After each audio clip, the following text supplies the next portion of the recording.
कोशिका विभाजन 1855 में सर्वप्रथम वर्च्युअल महोदय ने स्पष्ट किया कि नवीन कोशिकाओं का जन्म पहले से विद्यमान कोशिकाओं से होता है। कोशिका विभाजन का प्रमुख कार्य एक कोशिका से अनेक संतति कोशिकाओं अर्थात डॉटर सेल्स को जन्म देना होता है। ये कोशिकाएं मानव तथा अन्य प्राणियों में शारीरिक वृद्धि, क्षतिग्रस्त ऊतकों के पुनरुत्पादन, नवीन अंगों की वृद्धि एवं लैंगिक अलैंगिक जनन में महत्वपूर्ण भूमिका निभाती हैं।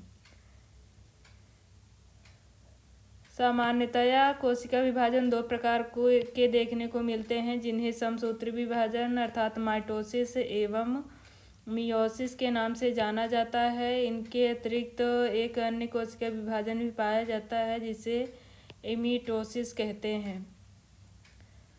एमीटोसिस यह विभाजन आदिम जीवों बैक्टीरिया, फंगी, प्रोटोजोआ, शैवाल अर्थात एल्गी आदि में देखा जाता है। इसे प्रत्यस्थ केंद्रक विभाजन भी कहा जाता है। इनमें केंद्रक पहले लंबा हो जाता है, फिर सीधा दो भागों में विभाजित हो जाता है और अलग हो जाता है। प्रत्येक भाग में एक संतति केंद्रक पहुंचता है। माइटोसिस, इसे परोक्ष कोशिका विभाजन भी कहा जाता है अर्थात इनडायरेक्ट सेल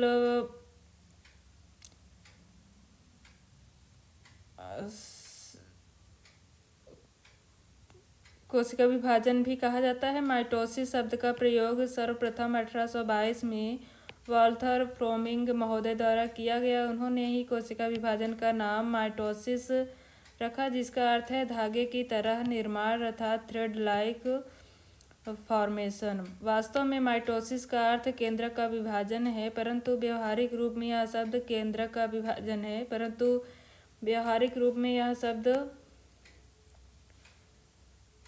केंद्रक और कोशिका द्रव्य दोनों के विभाजन के लिए इस्तेमाल होता है।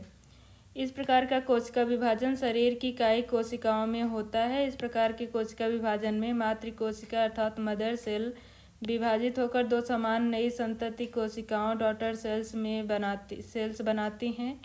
समसूत्री कोशिका विभाजन एक निरंतर प्रक्रिया है। समसूत्री विभाजन एक जटिल प्रक्रम है जो कई चरणों एवं अवस्थाओं में संपन्न होता है। अध्ययन की सुगमता के लिए समसूत्री विभाजन को 5 चरणों अथवा अवस्थाओं में विभाजित किया जा सकता है। रेस्टिंग स्टेज और इंटरफेज। समसूत्री विभाजन शुरू होने से पहले प्रत्येक कोशिका विश्रामावस्था में होती है। इस अवस्था में कोशिका के जल योजित हाइड्रेटेड होने के कारण गुणसूत्र स्पष्ट रूप से दिखाई नहीं पड़ते। इस अवस्था में केंद्रक जाल अर्थात क्रोमैटिन नेटवर्क केंद्रक द्रव्य में विसरित अर्थात डिफ्यूज्ड रहता है, परंतु धीरे धीरे यह केंद्रक जाल स्पष्ट होने लगता है। प्रोफेज। समसूत्री विभाजन के प्रारंभ होते ही कोशिका में निर्जलीकरण शुरू होने लगता है। इसके परिणाम स्वरूप कोशिका और तत्पश्चात क्रोमैटिन जाल भी स्पष्ट नजर आने लगते हैं। इसके पश्चात क्रोमैटिन जाल के धागे टूटकर अनेक छोटे छोटे टुकड़ों में परिवर्तित हो जाते हैं। ये टुकड़े गुणसूत्र अर्थात क्रोमोसोम होते हैं। प्रत्येक क्रोमोसोम पर दानेदार रचनाएं दिखाई पड़ती हैं जिन्हें क्रोमोमीयर कहते हैं। प्रारंभ में गुणसूत्र थोड़े लंबे होते हैं। प्रत्येक जीव की कोशिकाओं में गुणसूत्रों की संख्या निश्चित होती है। प्रत्येक गुणसूत्र में एक विशिष्ट स्थान होता है जिसे सेंट्रीमेयर कहते हैं। इसके पश्चात गुणसूत्रों की लंबाई में 2 अर्धभागों में विभाजन हो जाता है, परंतु दोनों अर्धभाग एक दूसरे से सेंट्रीमियर पर जुड़े रहते हैं। प्रत्येक अर्धभाग को अर्धगुणसूत्र या क्रोमैटिड कहते हैं। जंतु कोशिका में सेंट्रोसोम 2 भागों में विभाजित होकर कोशिका के दोनों ध्रुवों पर खिसक जाते हैं। प्रत्येक तारक काय के चारों ओर अनेक एस्ट्रल रेज निकलती हैं। दोनों तारक कायों के बीच तारक काय अर्थात सेंट्रोसोम के बीच के कोशिका द्रव्य में कुछ परिवर्तन होता है। इसके फलस्वरूप दोनों सेंट्रोसोम के बीच स्पाइंडल फाइबर्स का निर्माण होता है। इसके पश्चात क्रोमोसोम सिकुड़कर छोटे एवं मोटे हो जाते हैं। पादप कोशिकाओं में तर्कु धागे तो बनते हैं, परंतु तारक काय नहीं पाए जाते हैं। धीरे धीरे केंद्रक झिल्ली गायब अर्थात डिसअपियर होने लगती है और गुणसूत्र कोशिका के मध्य में आ जाते हैं। केंद्रक झिल्ली के गायब होने के साथ साथ प्रोफेज अवस्था पूर्ण हो जाती है। जंतु कोशिकाओं में समसूत्री विभाजन की विभिन्न अवस्थाएं। इंटरफेज अलग होते हुए तारक केंद्रक झिल्ली, कोशिका द्रव्य, कोशिका झिल्ली और प्रोफेज क्रोमोसोम वास्तव में दो क्रोमैटिड, तारक रश्मियाँ, तारक केंद्र, सेंट्रोमियर। तीसरा है मेटाफेज मध्यवर्ती रेखा, तर्कुतंतु। चौथा है एनाफेज, टेलोफेज, संतति केंद्रक, संतति कोशिकाएं।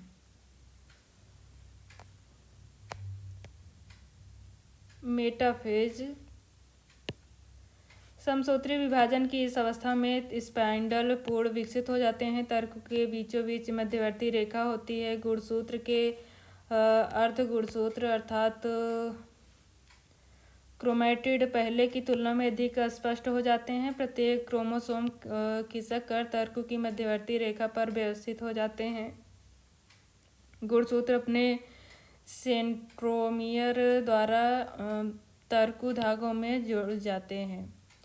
एनाफेज समसूत्री विभाजन, एनाफेज अर्थात ये टेलोफेज। समसूत्री विभाजन के इस अवस्था के आरंभ होते ही प्रत्येक गुणसूत्र का सेंट्रोमियर दो भागों में विभाजित हो जाता है। इसके परिणाम स्वरूप प्रत्येक गुणसूत्र के क्रोमैटिड अब अलग अलग हो जाते हैं। प्रत्येक गुणसूत्र के दोनों क्रोमैटिडों के मध्य एक तरह का विकर्षण अर्थात रिपल्सन पैदा हो जाता है। इसके कारण दोनों क्रोमैटिड एक दूसरे से दूर खिसकने लगते हैं। तर्क धागों में भी एक प्रकार का खिंचाव पैदा हो जाता है, जिससे तर्क धागे धीरे धीरे सिकुड़ना प्रारंभ कर देते हैं। अतः तर्क धागों का सिकुड़ना क्रोमैटिडों को एक दूसरे से दूर खिसकने में मदद करता है। इस खिंचाव के फलस्वरूप दोनों क्रोमैटिड कोशिका के दोनों ध्रुवों पर पहुंच जाते हैं। गुणसूत्रों का आकार वी या यू की तरह हो जाता है। अब प्रत्येक क्रोमैटिड डॉटर क्रोमोसोम कहलाते हैं। टेलोफेज इस अवस्था में संतति गुणसूत्र विपरीत दिशा में खिसकते अपनी ओर के तारक काय के निकट पहुंचते हैं। प्रत्येक कोशिका ध्रुव में मौजूद संतति गुणसूत्रों में प्रोफेज के ठीक विपरीत प्रतिक्रियाएं होती है। इसके फलस्वरूप गुणसूत्रों में जलीयकरण अर्थात हाइड्रेशन हो जाता है, जिससे गुणसूत्र धीरे धीरे पतले व लंबे हो जाते हैं और वे स्पष्ट दिखाई नहीं पड़ते। न्यूक्लियोलस पुनः प्रकट हो जाते हैं। इसके साथ साथ गुणसूत्रों के चारों ओर केंद्रक झिल्ली का निर्माण फिर से शुरू हो जाता है। इस प्रकार एक मातृ केंद्रक से दो संतति केंद्रक बन जाते हैं। साइटोकाइनेसिस केंद्रक के विभाजन के पश्चात साइटोप्लाज्म का विभाजन हो जाता है, जिसे साइटोकाइनेसिस कहते हैं। वस्तुतः कोशिका द्रव्य का विभाजन एनाफेज अवस्था से ही प्रारंभ हो जाता है। टेलोफेज के अंत में कोशिका द्रव्य बीचों बीच से अंतर की ओर धंसना शुरू कर देता है, जिससे एक संकुचन अर्थात कॉन्स्ट्रिक्शन बन जाता है। धीरे धीरे कोशिका द्रव्य का अंदर की ओर धंसना बढ़ता जाता है। परिणाम स्वरूप कोशिका द्रव्य दो भागों में बढ़ जाता है और अंत में कोशिका का पूर्ण विभाजन हो जाता है। इस प्रकार एक कोशिका से दो कोशिकाओं का निर्माण हो जाता है। पादप कोशिकाओं में कोशिका द्रव्य का विभाजन कोशिका द्रव्य के अंदर धंसने के फलस्वरूप नहीं होता है। पादप कोशिकाओं में तर्क के बीच में नन्ही नन्ही कणिकाएं एकत्रित होकर और आपस में संयोजित होकर कोशिका पट्टिका अर्थात सेल प्लेट का निर्माण करती हैं। इस कोशिका पट्टिका के दोनों ओर सेलुलोज की दीवार बन जाती है। इस प्रकार दो संतति कोशिकाओं का निर्माण हो जाता है। समसूत्री विभाजन का महत्व। माइटोसिस का महत्व है। समसूत्री विभाजन द्वारा एक मातृ कोशिका से दो समान संतति कोशिकाओं का निर्माण होता है। इस विभाजन के परिणाम स्वरूप निर्मित सभी संतति कोशिकाओं में गुणसूत्रों की संख्या समान रहती है। इस विभाजन के परिणाम स्वरूप संतति कोशिकाओं के गुण मातृ कोशिकाओं के समान होते हैं। यह विभाजन सभी सजीवों में वृद्धि का आधार होता है। सजीवों में घावों का भरना एवं अंगों का रीजनरेशन इसी विभाजन के परिणाम स्वरूप होता है। मियोसिस। अर्धसूत्री कोशिका विभाजन की खोज सर्वप्रथम वीजमैन नामक वैज्ञानिक ने की थी, परंतु इसका नामकरण मियोसिस फार्मर एवं मूरे ने 1905 में किया। इस प्रकार का कोशिका विभाजन केवल जनन कोशिकाओं में होता है। इस कोशिका विभाजन के द्वारा जंतुओं में स्पर्म तथा ओवम एवं पादपों में नर तथा मादा युग्मक बनते हैं, जिनमें गुणसूत्रों की संख्या आधी रहती है। इस कारण इस कोशिका विभाजन को निम्नकारी कोशिका विभाजन अर्थात रिडक्शनल सेल डिवीजन भी कहा जाता है। गुणसूत्रों की संख्या का आधा होना युग्मकों के निर्माण के समय होता है, जिनको गेमेटोजेनेसिस कहते हैं अर्थात युग्म जनन कहते हैं। युग्मकों में सामान्य गुणसूत्र संख्या की आधी की संख्या मौजूद रहती है। इस कारण इसे अगुणित कोशिका अर्थात हैप्लॉइड सेल कहते हैं। अगुणित कोशिका में गुणसूत्रों की केवल एक ही प्रतिलिपि मौजूद होती है।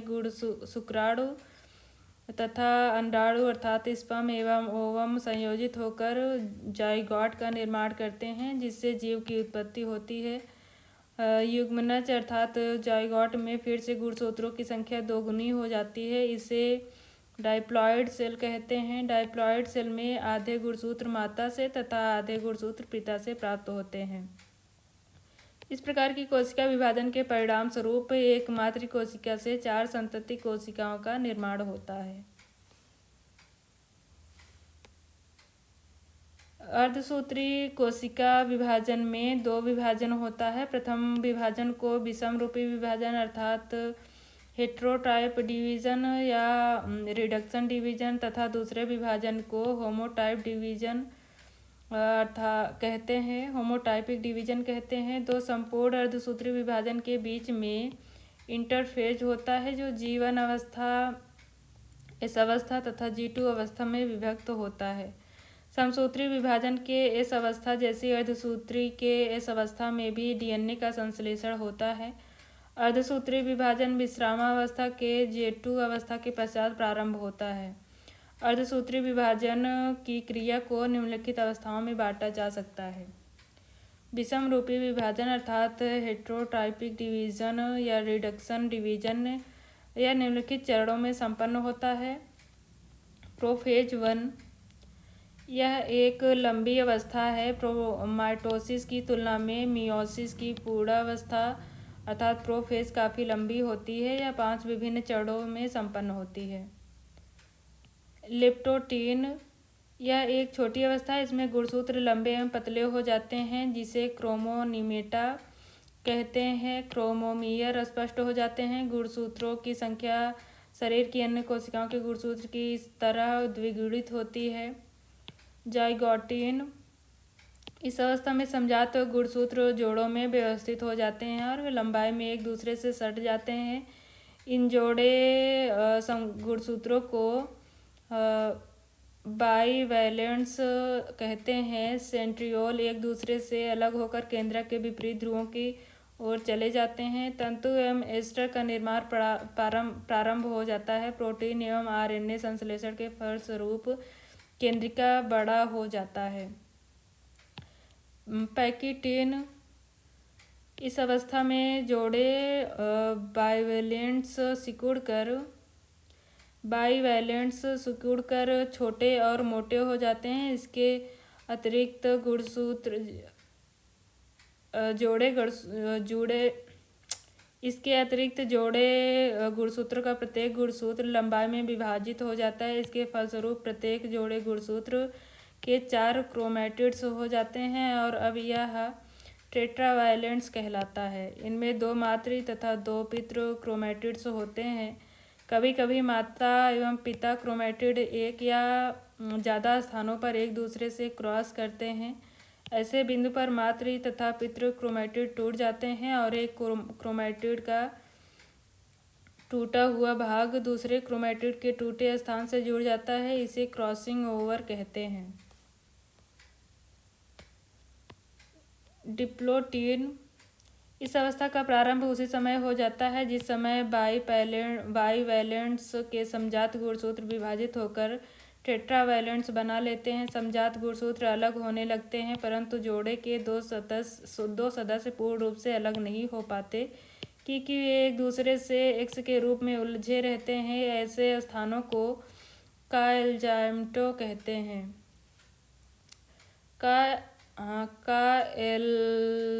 काएज्मेटा कहा जाता है। डाइकाइनेसिस इस अवस्था में बाईवैलेंट्स और अधिक छोटे एवं मोटे हो जाते हैं और वे केंद्रक के दीवार के निकट चले जाते हैं।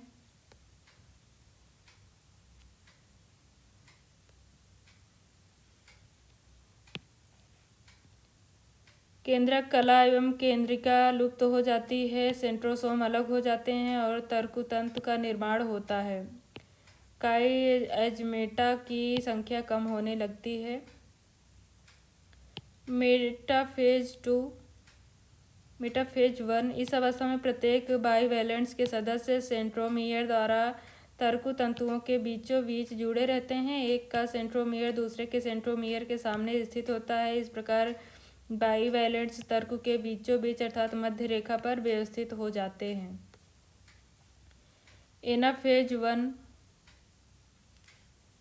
इस अवस्था में बाईवैलेंट्स के सदस्य विकर्षण के फलस्वरूप कोशिकाओं के दोनों ध्रुवों की ओर खिसकने लगते हैं। इस प्रकार के जोड़े गुणसूत्र में दोनों गुणसूत्र बिल्कुल अलग हो जाते हैं और कोशिका के दोनों ध्रुवों पर चले जाते हैं। टेलोफेज 1 यह क्रिया समसूत्री विभाजन की अंत्यावस्था के समान होती है। अब प्रत्येक गुणसूत्र दोनों क्रोमैटिड एल या वी के आकार में व्यवस्थित हो जाते हैं। साइटोकाइनेसिस इस प्रकार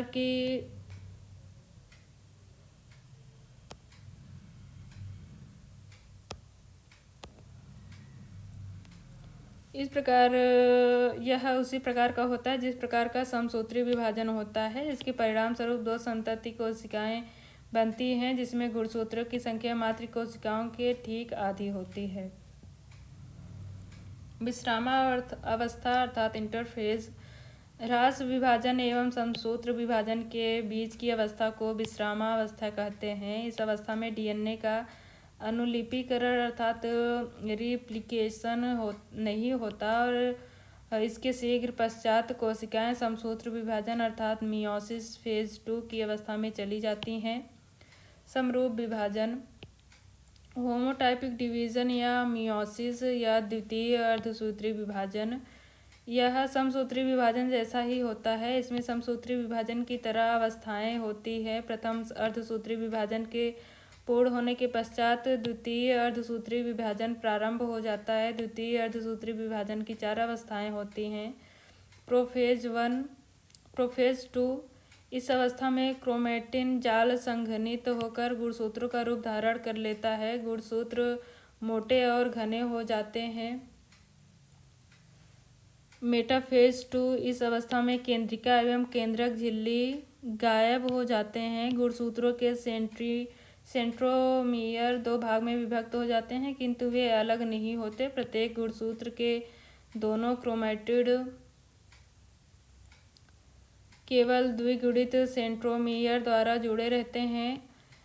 स्पाइंडल बन जाते हैं और गुणसूत्र तर्क की मध्य रेखा पर सेंट्रोमियर द्वारा चिपक जाते हैं। एनाफेज 2 इस अवस्था में गुणसूत्र के सेंट्रोमियर विभाजित हो जाते हैं। एक गुणसूत्र के दोनों क्रोमैटिड्स अलग होकर दो गुणसूत्र बना लेते हैं। नए निर्मित गुणसूत्र तर्क के विपरीत ध्रुवों पर चले जाते हैं।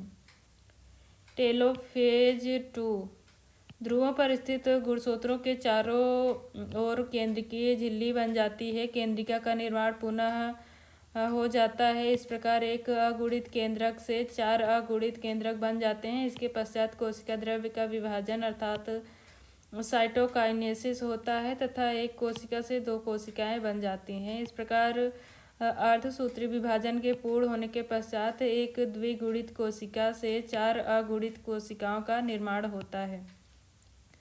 अर्धसूत्री विभाजन का महत्व। मियोसिस डिवीजन का निम्नलिखित महत्व है। गुणसूत्रों की संख्या का न्यूनीकरण, reduction in the number of chromosome. इस विभाजन के परिणाम स्वरूप शुक्राणु एवं अंडाणु अर्थात स्पर्म एवं ओवम जनन कोशिकाएं बनते हैं जिनमें गुणसूत्रों की संख्या आधी होती है। निषेचन के बाद बनी कायिक कोशिकाओं में फिर गुणसूत्रों की संख्या दोगुनी हो जाती है जो जनकों में सामान्य संख्या होती है। आनुवंशिक पदार्थों की अदला बदली, एक्सचेंज ऑफ जेनेटिक मटेरियल्स। अर्धसूत्री विभाजन के समय क्रोमैटिन पदार्थ का आपस में आदान प्रदान होता है। इसके फलस्वरूप नर जनक एवं मादा जनक के गुणों का भली भांति मिश्रण होता है। इससे संतानों के अच्छे गुणों के समावेश की संभावना अधिक प्रबल हो जाती है। महत्वपूर्ण तथ्य। फ्लेमिंग ने 1882 में सर्वप्रथम जंतु कोशिकाओं में समसूत्री विभाजन अर्थात माइटोसिस का अध्ययन किया था। उन्होंने सर्वप्रथम माइटोसिस शब्द दिया। फार्मर एवं मोरे ने सर्वप्रथम मियोसिस शब्द दिया था। स्केनेडर ने सर्वप्रथम केंद्रक विभाजन अर्थात कैरियोकाइनेसिस शब्द दिया था। व्हाइटमैन ने 1887 में सर्वप्रथम साइटोकाइनेसिस शब्द दिया था। समसूत्री विभाजन एवं अर्धसूत्री विभाजन में अंतर। समसूत्री विभाजन, अर्धसूत्री विभाजन। यह कायिक कोशिकाओं अर्थात सोमैटिक सेल में होता है जिसके फलस्वरूप जीवों में वृद्धि एवं टूटे फूटे भागों की मरम्मत होती है। यह केवल जनन कोशिकाओं में होता है जिसके फलस्वरूप इनके द्वारा जीवों में एक पीढ़ी के गुण दूसरे पीढ़ी में जाते हैं। यह विभाजन केवल एक चरण में पूर्ण होता है। यह विभाजन 4 चरणों में पूर्ण होता है। यह विभाजन क्रॉसिंग ओवर नहीं होता है। इस विभाजन में गुणसूत्र के क्रोमैटिड्स का आदान प्रदान होता है तथा क्रॉसिंग ओवर होता है। इस विभाजन में प्रोफेज अपेक्षाकृत छोटी होती है। इस विभाजन में पूर्णावस्था काफ़ी बड़ी होने से इसे 5 उपावस्थाओं में विभाजित किया जाता है। इस विभाजन में गुणसूत्र के जोड़े नहीं बनते। इस विभाजन में सबजात गुणसूत्र के जोड़े बनते हैं जिसे युग्मित गुणसूत्र कहते हैं। इस विभाजन में संतति कोशिकाओं अर्थात डॉटर सेल की गुणसूत्रों की संख्या मातृ कोशिकाओं के बराबर रह जाती है। इस विभाजन में संतति कोशिकाओं की गुणसूत्रों की संख्या मातृ कोशिकाओं की आधी रह जाती है। इसमें अर्धसूत्र लंबे व पतले होते हैं। इसमें अर्ध गुणसूत्र मोटे व छोटे होते हैं। पादप कोशिकाओं में कोशिका भित्ति अवश्य बनती है। पादप कोशिकाओं में प्रथम अंत्यावस्था अर्थात टेलोफेज 1 के पश्चात कोशिका भित्ति सदैव नहीं बनती है। इस विभाजन के परिणाम स्वरूप 2 संतति कोशिकाओं का निर्माण होता है। इस विभाजन के परिणाम स्वरूप 4 संतति कोशिकाओं का निर्माण होता है।